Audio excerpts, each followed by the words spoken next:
Thank you, Chairman. Welcome, and thank you for your testimony this morning. I always enjoy your time in front of us. You're very direct and to the point. I don't know if that's because of the business you're in, but I think if we had a lot more of that around here, we get a lot more done. I want to follow up on Representative Conklin's questions as it relates to education and training of the inmates. And I don't know if this just goes to the Secretary. I don't know, is there any budgeted education money once you're on probation? Is there any education-related funding once you're on probation? For offenders? For offenders, For right. offenders. We set them up with, there's no education funding in the board's budget for that purpose, no. We try to partner with our local colleges, community colleges, in reference to try to maintain and try to get them education through the community colleges. All right.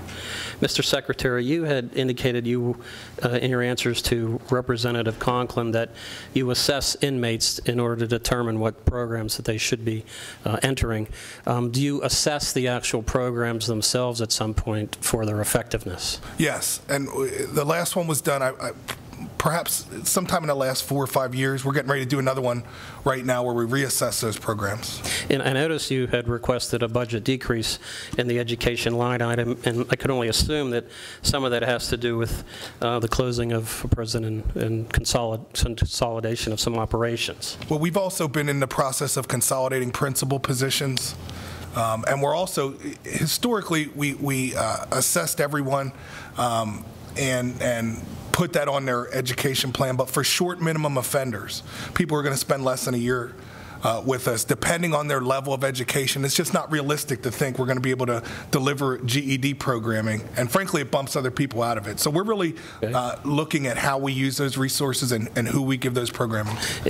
What programs do you find to be the most effective? Depends on the needs of the offenders. I think the programs that are most effective go down to if an offender has an assessed need for that program and we are able to deliver that program, that's when it's most effective.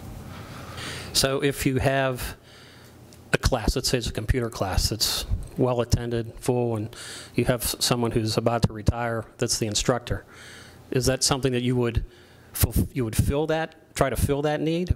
Or how does that work? What you're talking about now is the vocational programming, and sometimes you get to a great point. Sometimes the vocational program goes away when we can't find an instructor for that program. It's certainly a challenge. Barber instructors are a challenge for us to find someone who can teach people how to get their barber's license, which is a big deal for our offenders. It's the kind of job they can get when they get out.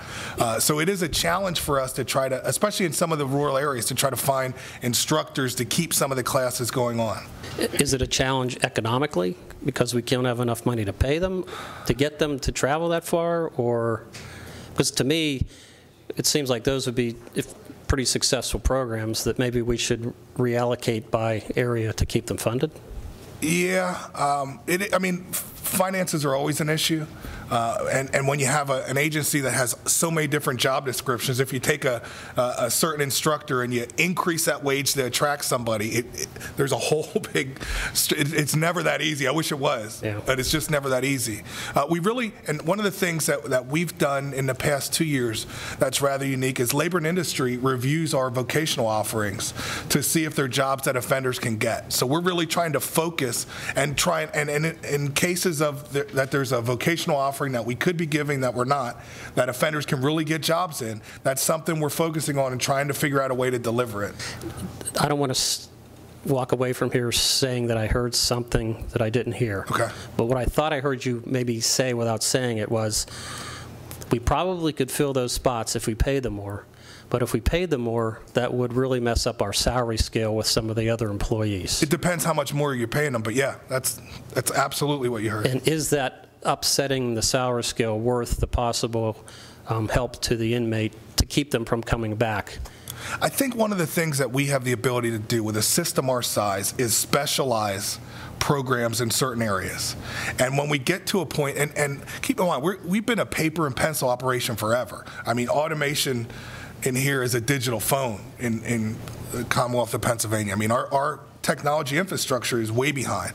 When we're really putting a push on to improve that to a point where we can actually coordinate moving people around the system based on their program needs, so we can start specializing. For instance, if we have if we have an infrastructure in the Southeast, for instance, of a bunch of people who can train in a certain areas, we'll get to a point using technology where we can move inmates to where the instructors are. So I don't think that the only answer is to pay people more. It's to, as a system, better coordinate and use the fact that we have 25 or 24 facilities to move people around, keeping in mind that we want to keep people close to home and all those other things. But I think there's other options other than just paying a bunch. And paying a little more is not a big deal. Paying a lot more, that becomes a big deal. And do you have money in the budget request for those other options that you just discussed? Yeah, we have money in the budget to finally put a computerized inmate management system in, yes, and that's critical to not just to the day-to-day operation, but also to all these initiatives. Because we talk about all these initiatives, and certainly Harrisburg has passed a lot of corrections reform, quote unquote. But now the fact that we're measuring it, we're putting the measurements on our website, having a computer system that can really track month to month. Are we making progress? If we're not making progress, what's the issue? It's critical to us getting there. Thank you. Thank you.